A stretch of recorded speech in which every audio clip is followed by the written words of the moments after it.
Fala galera, tudo jóia com vocês? Marco Polo na área mais uma vez.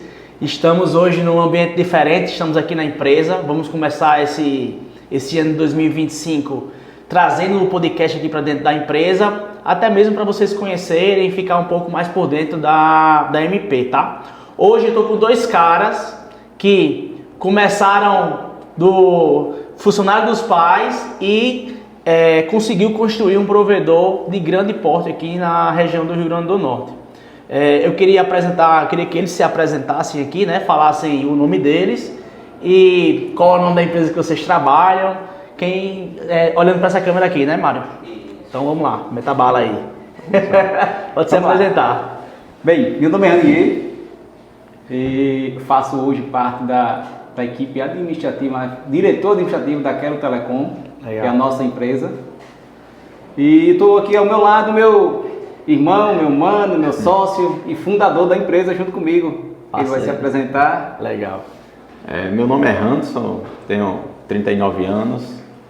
Hoje eu estou presidindo o grupo, né? A empresa Quero Telecom. Legal. E com a ajuda do meu irmão, cada vez mais crescendo nossa empresa. A Quero Telecom, para algumas pessoas que ainda não conhecem, é um provedor regional que atende hoje quantas cidades? Vocês estão atendendo hoje cerca de quantas cidades? Em torno de 16 cidades. 16 cidades. Então, geralmente, para a galera que é de outras áreas, os provedores regionais, eles geralmente crescem ao redor da capital, né? Então, quais são as cidades assim, próximas da capital que vocês atendem?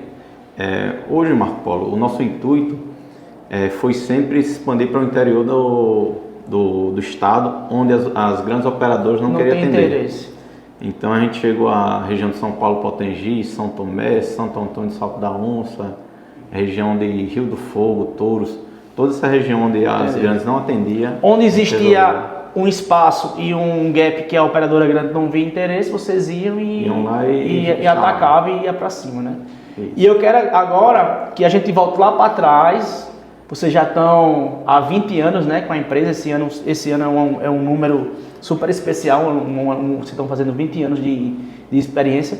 E eu queria que vocês contassem como foi do começo. Como é que chegou essa ideia assim, vou montar um provedor de internet, porque não é uma coisa tão comum, né? Igual o cara botar uma empresa, um bar, um restaurante, um negócio. Como é que chegou a vocês enxergarem isso como um negócio? Assim, como é que foi que tudo começou? A gente iniciou, como acho que vários provedores já iniciaram, com a Lan House. Perfeito. Fornecendo a internet ali em loco, onde na época o computador ainda era muito caro, então se montava uma Lan House e fazia esse fornecimento. Isso aí foi cerca de 2005, 2006 mais ou menos, né? Essa abertura de Lan House. Isso. Antigamente, pessoal, o acesso a computador, como o Rani está falando, era muito difícil. Não era todas as casas que tinham, né, computador. Uhum. Às vezes tinha uma pessoa já que tinha uma certa condição um pouco maior, alguma coisa. E quando começou a se popularizar os computadores, as Lan Houses começaram a diminuir a quantidade de acesso, né, de gente. Isso. Deixou de ser um ambiente mais de trabalho, escolar, essas coisas, de ser mais para jogo, né? Fazia corujão. Não sei se na Lan House de vocês, como é que era o perfil dos clientes que vocês atendiam lá? Era perfil mais de trabalho realmente ou era de jogo, de Era mais diversão? de diversão mesmo. Entendi. O pessoal que ia bate-papo do UOL ainda, Entendi. na época tava bombando. Entendi. Um E- trabalho escolar, alguma coisa desse tipo, né? A gente fazia muita digitação, fazia um extrazinho na Lan House. Entendi. E na época tava bombando tanto que a gente resolveu abrir a nossa segunda Lan House. Entendi. Vocês tinham uma Lan House, tinha quantas telas a Lan House de vocês? Tinha mais ou menos umas 8 8 telas. É isso. e abrimos mais outra com em torno de 8 a 10, né? Entendi. Por aí, 8 a 10. Isso aí foi em qual cidade, qual região? Aí é que tá a chave, né? Aí foi o pontapé inicial Entendi. da Lan House, do Entendi. provedor. A gente resolveu abrir em Açu. Açu? Açu. Hoje a gente tinha a Lan House aqui em São Gonçalo do Amarante, onde a gente Perfeito. mora. É. Até os dias atuais a gente mora e Aham. tem um provedor lá em São Gonçalo. Entendi. Nossa primeira Lan House foi lá em São Gonçalo. Massa. Só que aí naquela época, bombando, né? E Aham. o dinheiro entrando, né? Isso. A gente animado, Hans, vamos abrir outra, mano. Mas vamos abrir aonde? Porque aqui, onde você olha, já, a concorrência da Lan House já tá muito grande aqui. Entendi. Aí eu disse, vamos pra Sul. Sul. 200 quilômetros distante, essa logística. Aham. Mas bem, vamos, né? Aí fomos. Aí lá. você foi meio que no escuro. Isso. Lá a nossa família é de lá. Tem uma parte lá. E a esposa de Ranier também Entendi. é de Açu. Então vamos para lá que pelo menos a gente conhece o território. Né? Entendi, legal. E lá o fornecimento só era através de via rádio. A gente não conhecia nada. Entendi. Através de um amigo nosso a gente adquiriu o equipamento, instalou a internet. Acho que passou no máximo 3 meses. E o sofrimento grande. Sofrimento grande, não estava pagando as contas. Mas você chegava a ter cliente e o pessoal ia embora porque caía a internet? Ou você não chegava a ter cliente? Não, tinha cliente. A internet era até estável, mas só que naquela época estava tão concorrido Entendi. que era... Tinha muita concorrência. Exatamente. Então Entendi. era pouco cliente para muita demanda. Entendi. Tinha muita gente e pouco cliente para Exato. usufruir do serviço, né? Exato. Aí com a fechada dessa lan house, a gente... Daí vocês quebraram lá, a gente Foi, a gente trouxe as quebrou, máquinas assim. pra aí outra você trouxe de volta para casa. e veio o equipamento via rádio. Sim. E nisso me veio a curiosidade de levar a internet para minha casa, que até então não tinha internet lá. Entendi. E comecei a pesquisar nos fóruns, era bem complicado. A quantidade de encontrar informação não é como é hoje, né? É. Hoje o cara abre o YouTube como operar uma máquina, uma câmera, um equipamento, um tablet. Você tem acesso a tudo na internet hoje no YouTube, né? Tem vídeo, tem conteúdo. Antigamente não era desse jeito, né? Aham.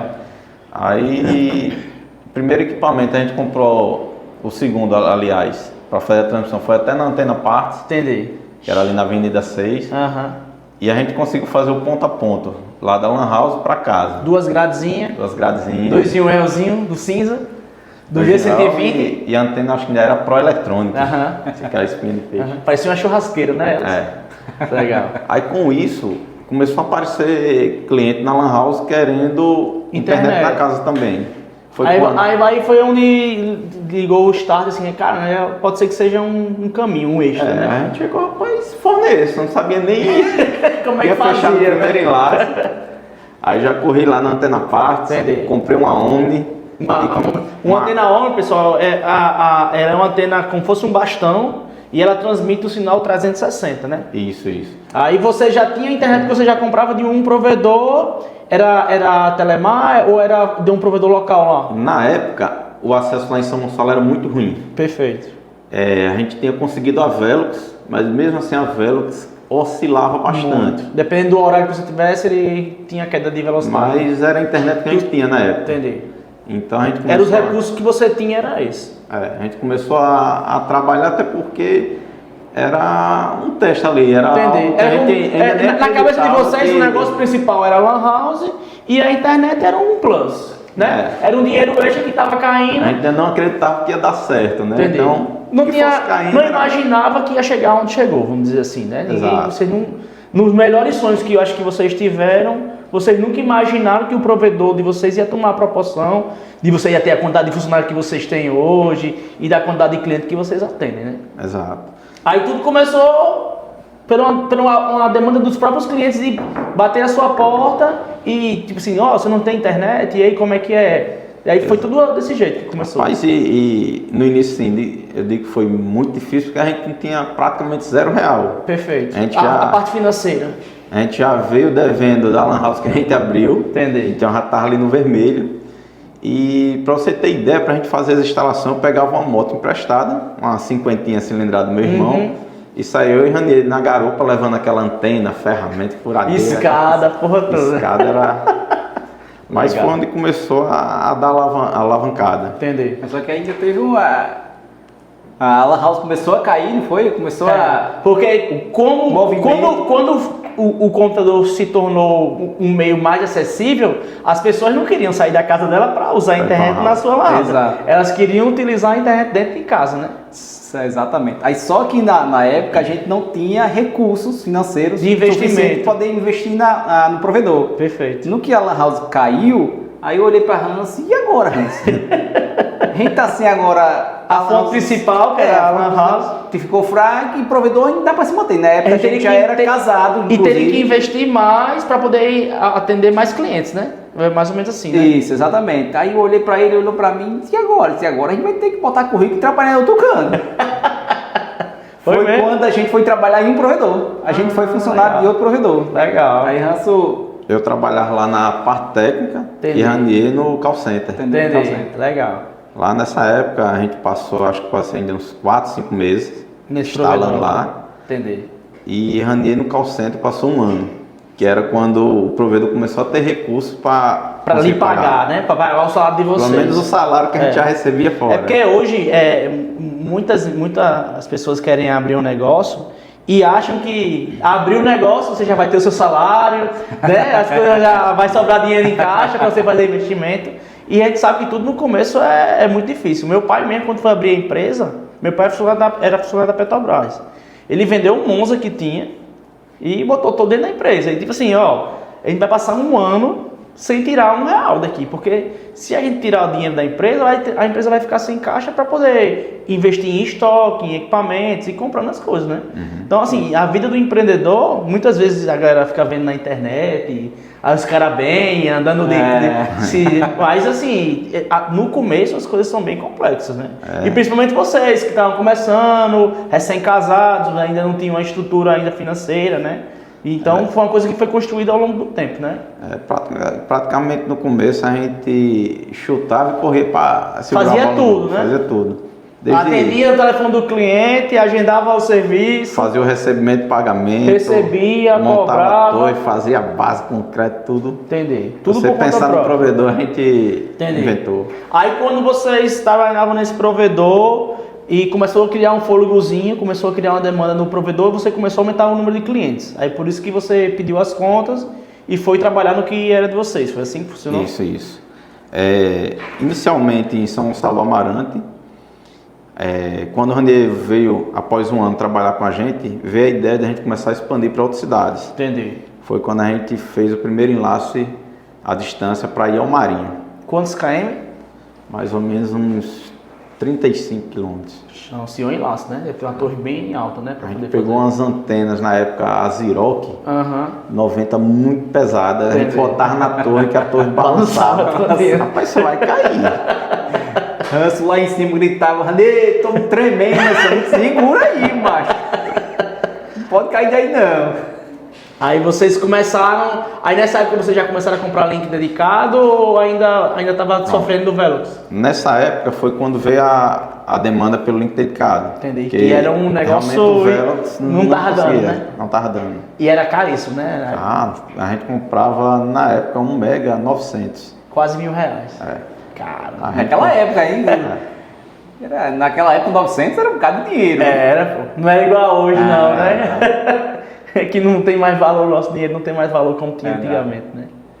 Aí vocês começaram a fazer começou a expansão, né?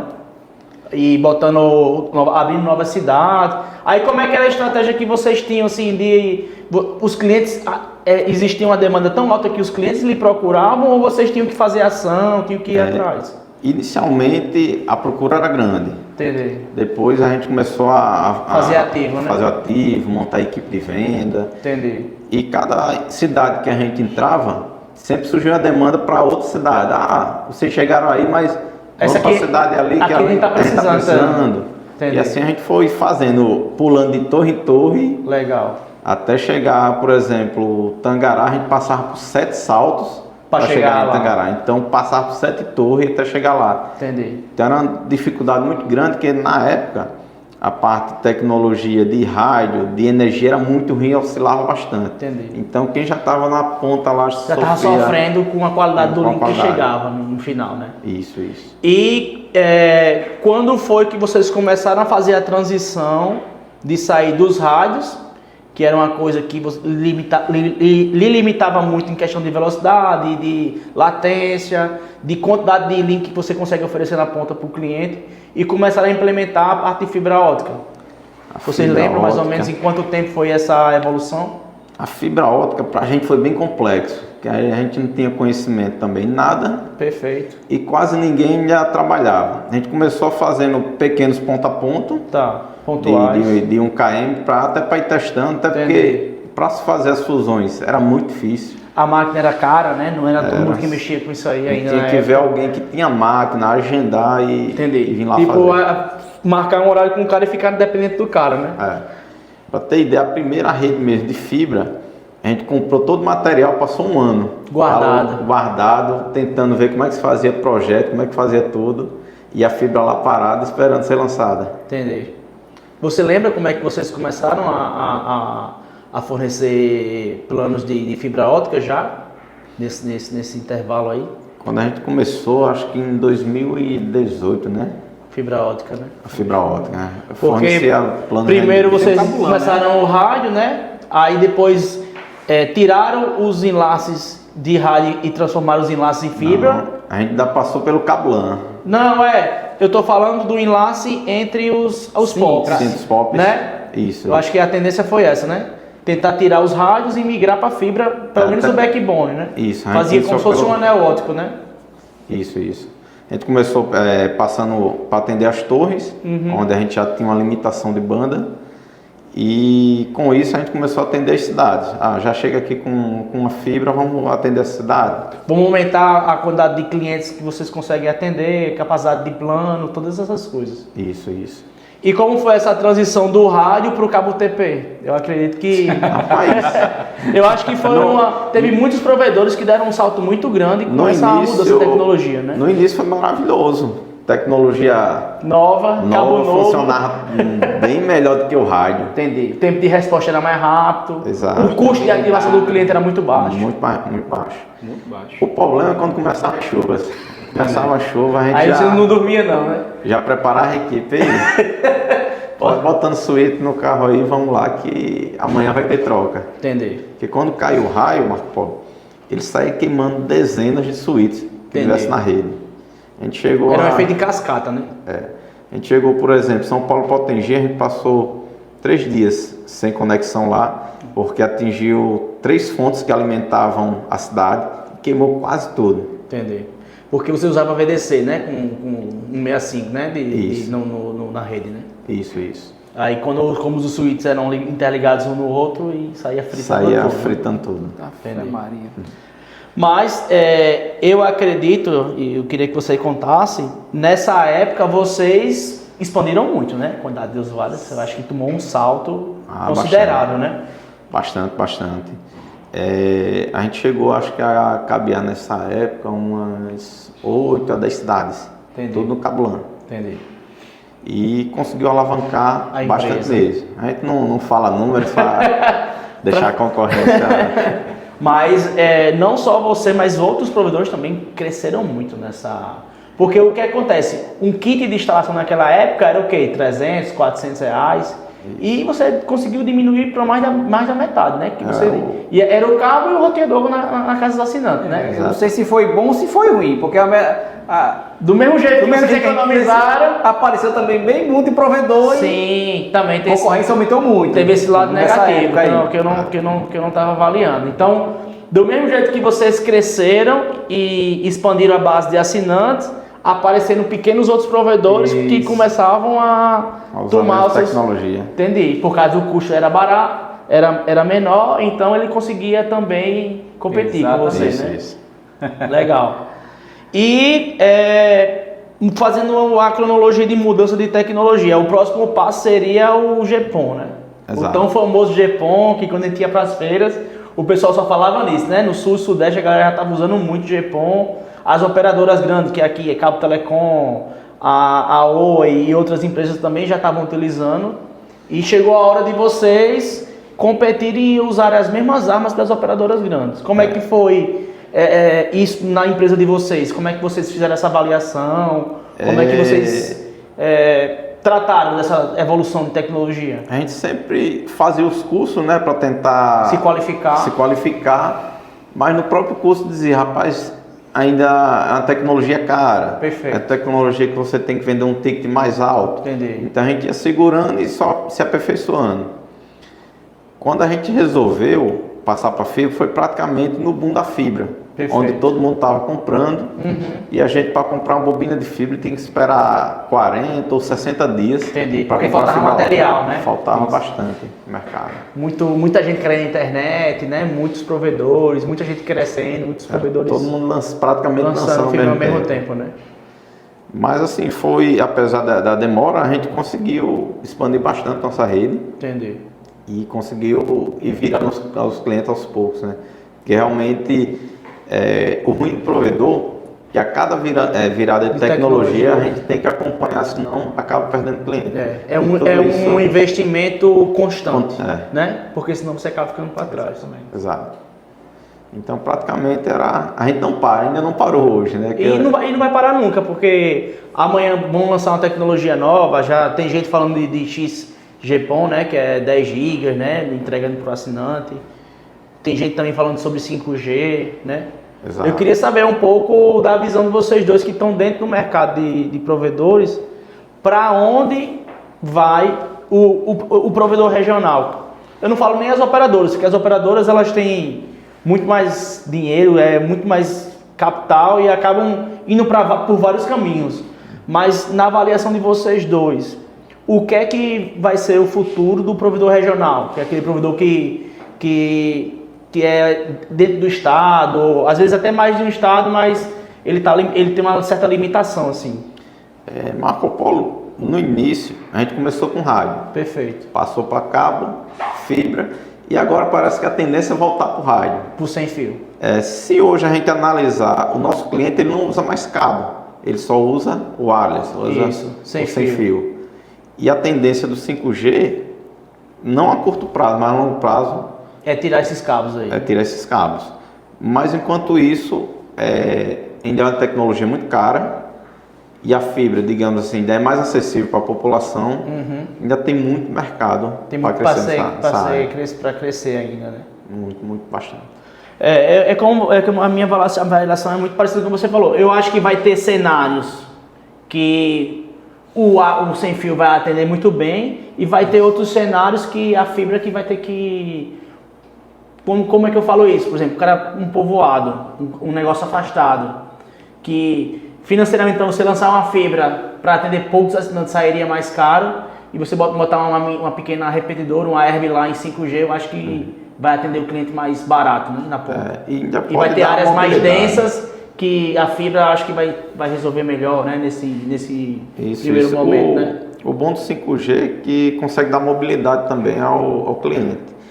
E acredito que mais à frente o provedor deve trabalhar com as duas tecnologias. Misto, né? Tanto o teu cliente na fixo, fibra, como dar uma possibilidade de repente para ele ter uma internet móvel no bairro ou na cidade onde ele mora. Entendi. Acredito que vai ser tendência. Aí hoje, só para a gente falar um pouco de números da Quero, vocês estão em quantas cidades? Você falou que está em quantas cidades que você tinha me dito? Em torno de 18. 18 cidades, né? Aí como é que funciona a sua estrutura de escritório? Onde você tem base? Você entra na cidade, você coloca a base ou a mesma estrutura você utiliza para várias cidades? Como é que você faz essa Hoje a gente organização? Tem a nossa sede no São Gonçalo do Amarante. Que é o seu QG, não está toda a sua estrutura maior. Funciona toda a operação. Entendi. E temos mais 7 lojas espalhadas nessas cidades, dando apoio. Entendi. Como a gente atende bastante cidade pequena, então a gente elege uma cidade polo para ser o escritório daquelas pequenas. Entendi. E hoje vocês estão com quantos funcionários? Hoje em torno de 57. Cara! 57. A gente já teve até mais. Entendi. A gente conseguiu dar uma melhorada nos processos. Entendi. E enxugou mais o quadro. Então acabou ficando mais eficiente com a quantidade menor de pessoas. Entendi. Deixa eu lhe fazer uma pergunta. Vocês vieram, assim, não vieram de empresa grande e acabaram desenvolvendo coisas em vocês que vocês mesmos que vão tocar a empresa, né? Como é que vocês fizeram para se qualificar? Como é que vocês fizeram para talvez contratar uma consultoria ou pedir a ajuda de alguém para tocar um negócio desse? Porque eu acho que na avaliação de vocês nunca vocês imaginaram que ia ter 50 funcionários, atender uma porrada de assinantes, assim. Como é que vocês se preparam? Vocês tentam procurar fazer curso, treinamento? Ou vocês são mais do contratar alguém para ajudar vocês? E assim, como é que vocês estão fazendo nessa parte de gestão mesmo, de pessoas, de processos, do negócio, do dia a dia assim, da empresa? Marco Polo, desde criança, eu sempre teve sonho de ser empresário. Não sabia qual o ramo você ia trabalhar, né? Ia trabalhar. Mas sempre gostei da parte de eletrônica, Entendi. De mexer com elétrica. Então eu pensava fazer um curso de engenharia elétrica. Entendi. Só que aí eu fui crescendo e e firmando mais essa parte de administração. Entendi. Foi quando me veio fazer o curso de contabilidade. Entendi. Onde eu vi que conseguiria agregar mais coisas na empresa. Entendi. E se tudo desse errado, eu ainda seria contador. Então, você fez a faculdade de contabilidade com esse pensamento, assim. Com esse pensamento. Vou empreender, se por acaso der alguma coisa errada, né? Eu consigo ser contador aqui. Entendi. E de repente até abrir minha empresa de contabilidade. Entendi, legal. Eu queria ser, o negócio era ser empresário. Entendi. E vocês têm a mesma porcentagem na empresa hoje ou cada um tem uma participação diferente hoje? Como é que funciona? Hoje nós temos a mesma. A mesma porcentagem, são vocês dois, né? Iniciou praticamente junto, R$0. Entendi. Foi muito esforço, né? Aí hoje em dia a gente, por exemplo, eu e ele, nós investimos muito em questão de treinamento. Então a gente faz muito treinamento. E na medida do que a gente não consegue, a gente não sabe fazer, pede ajuda e contrata. Então que hoje nós temos com 2 consultorias internas lá da empresa. Legal. Uma questão de processo e outra com relação a pessoas. Entendi. Porque para lidar com gente, eu acho que é mais complicado do que com seus próprios clientes, né? Lidar com os funcionários. Verdade. Eu acho que você acaba tendo mais dificuldade de lidar com os funcionários. É um pouco difícil, mas é a parte que eu amo.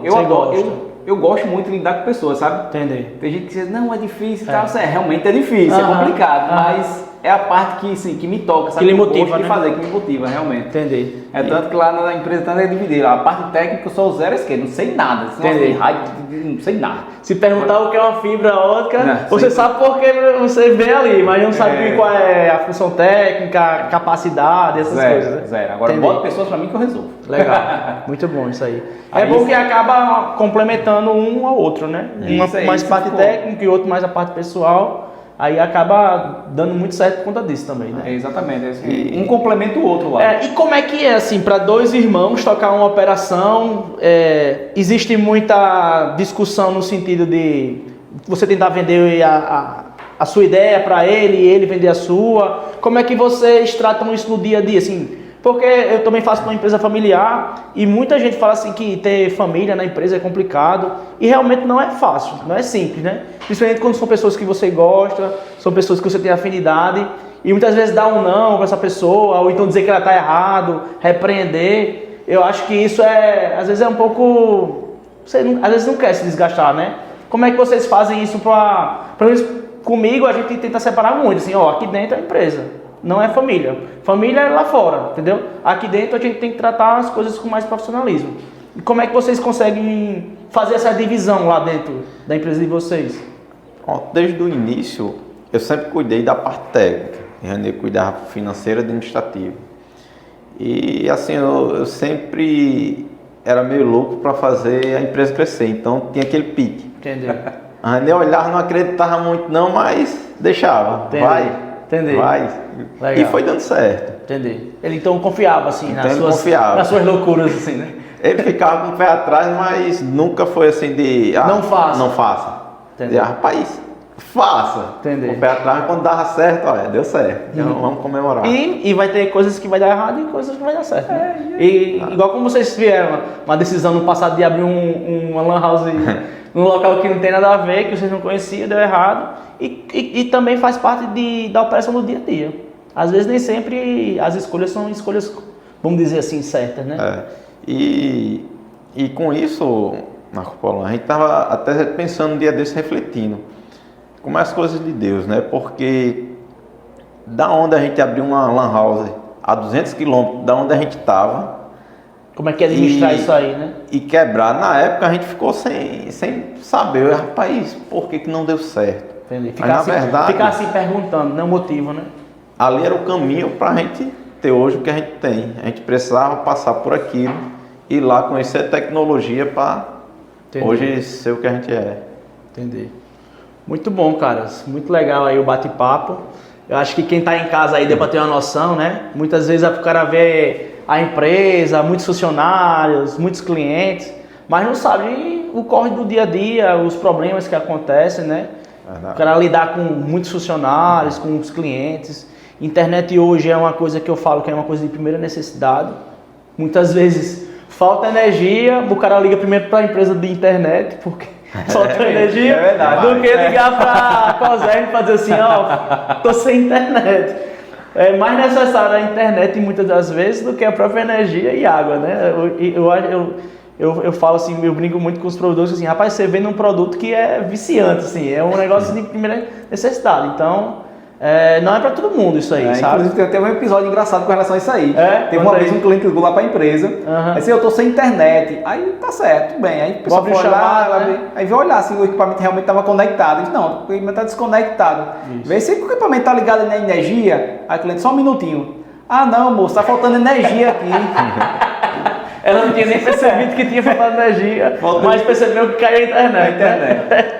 Então, assim, vocês são guerreiros, assim, são caras que levam a internet realmente para locais onde os operadores grandes não veem interesse. Então, estão super parabéns em fazer esse trabalho, de levar o acesso à internet. Muitas vezes a pessoa que precisa estudar, ou às vezes uma empresa pequenininha que precisa tirar uma nota fiscal, passar um cartão de crédito.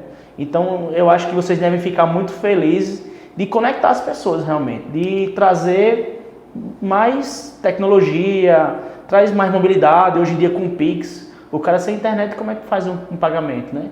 Eu acredito que deve ter muitas localidades que vocês atendem que nem sinal de celular deve pegar. Rapaz, né? Falando nisso até me lembrou um caso que a gente fez um dia desse.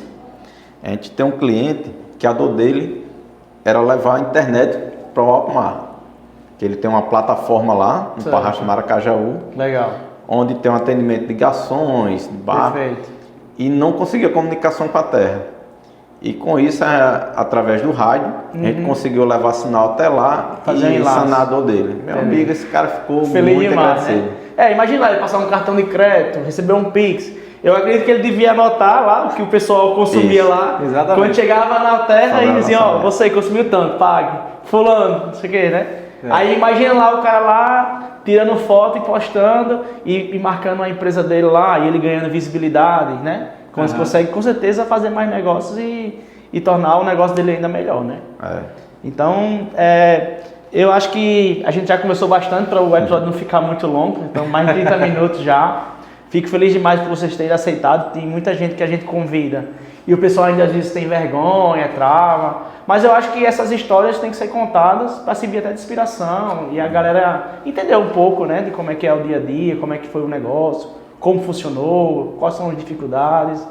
Eu fico muito feliz de você ter acertado aí. Se vocês quiserem fazer a despedida de vocês aí, agradecer, mandar um abraço aí para quem estiver em casa, seus filhos, esposa, os funcionários também. Provavelmente muita galera da sua empresa vai assistir esse episódio aí e vai entender um pouco como é que vocês... Pode ser que eles nem saibam essas histórias do começo, de como é que foi, né? Acho que é interessante vocês darem a despedida de vocês. Eu queria agradecer primeiramente a meus pais, que sempre acreditaram na nossa ideia. A minha esposa, que está comigo até hoje, desde o início. Legal. Meus filhos. Mais de 20 anos aí, né? E a nossa equipe, toda a nossa equipe. Os colaboradores. Os colaboradores. Né? Legal. Que realmente são uma equipe maravilhosa. Entendi. Realmente. Eles que fazem a coisa acontecer no dia a dia, né? Eles são as pessoas que fazem acontecer. Legal. Quero agradecer bastante a eles. Show. E você? Muito bacana. Também gostaria de agradecer primeiramente a Deus. Isso. Por essa oportunidade de estar aqui contando a nossa história. Que tem uma frasezinha que eu sempre gosto de falar, que a gente vive para sonhar, sonha para realizar, realiza para inspirar. Então que essa realização desse sonho, que esse bate-papo aqui, né? Inspire muitas pessoas, porque realmente empreender não é fácil, mas a partir do momento que você vai com honestidade, humildade, pé no chão, você consegue tudo. As coisas acontecem. Exatamente. Deus vai mostrando o caminho e vai... Esse aqui não deu certo porque não era para dar, mas ele vai abrir outro caminho aqui e aí as coisas vão aparecendo, né? Que bom, cara. Eu fico muito feliz. Quem ficou até o final do episódio, dá um like, compartilha aí, coloca nos grupos dos provedores, da galera do empreendedorismo. Muito obrigado aí para quem ficou até o final e até o próximo vídeo. Valeu!